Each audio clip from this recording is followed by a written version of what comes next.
There's a fascinating report out in The Atlantic detailing the complex relationship between the White House and Israel. A top administration official was quoted as saying about Benjamin Netanyahu that, quote, he's a chicken shit. Now, this seems to be out of the blue because from what all these establishment politicians on the Democratic side and the Republican side have been telling us for decades, the relationship between America and Israel is an unshakable bond. And of course, when you look at our actions, the American government always falls in lockstep with Israel, and whatever they do, U.S. politicians defend it, even to the point where you have the Progressive Caucus, who are supposed to be the good guys. Even they did not condemn Israel for their recent incursion into Gaza, where they killed over 75% civilians, thousands of people dead. There were Israeli attacks on UN hospitals and schools and all these places which should have been out of bounds, should have never been attacked. But still in the U.S., we have a government that's totally in lockstep with the policies of the Netanyahu administration and the right-wing Likud party.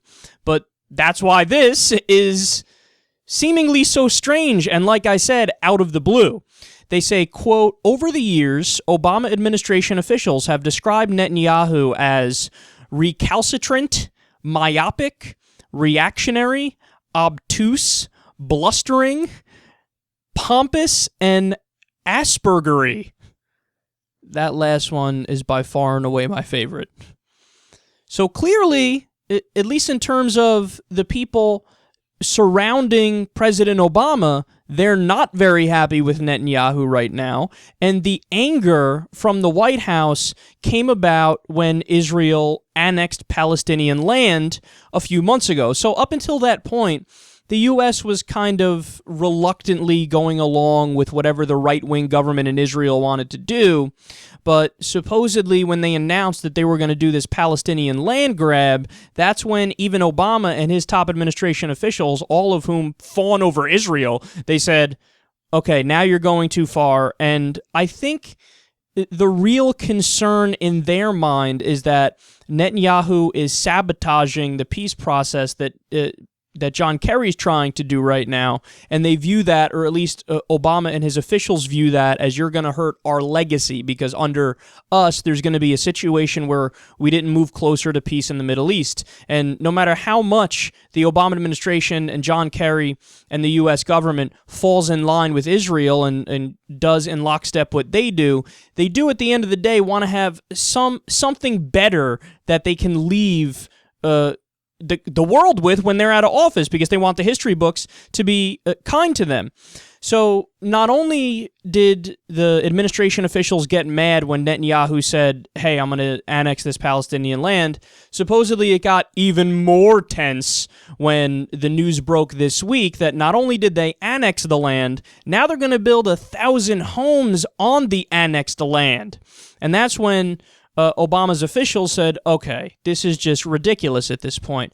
So between that and also not really caring about a peace deal behind the scenes, because Netanyahu always pays lip service to, yes, I would like a two-state solution just like everybody else, but then there are direct quotes of him behind the scenes saying, I just say that. That's not actually what I'm in favor of. I'm in favor of Israel basically dominating the territory.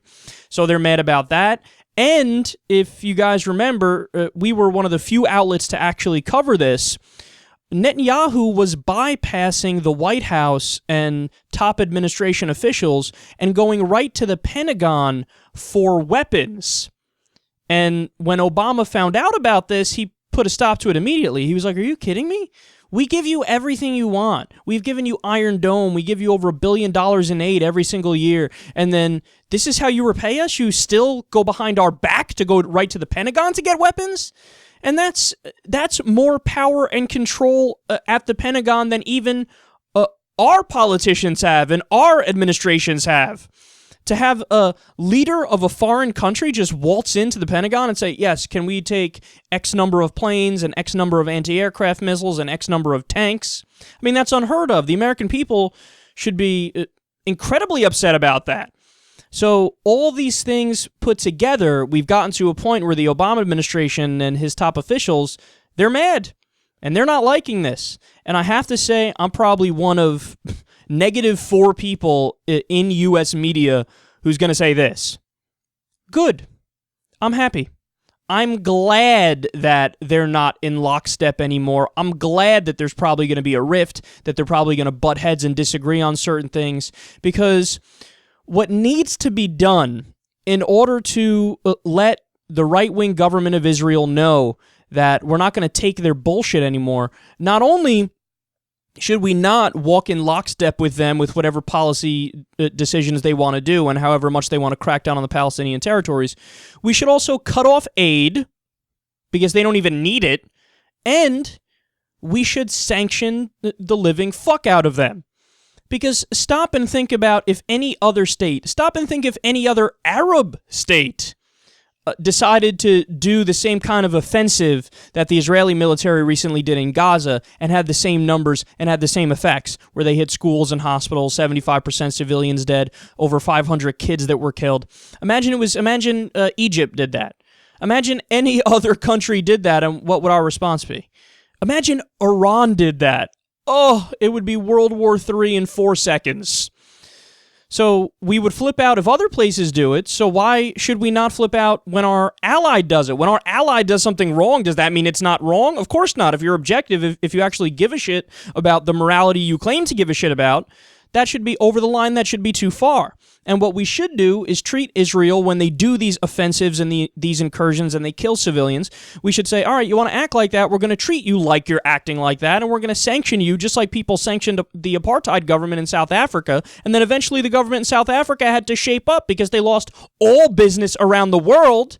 And then when they finally changed their policies to be more inclusive and more fair and more kind, then we returned business over there. We should do the same thing with Israel, because the current situation as it is right now is unsustainable and immoral.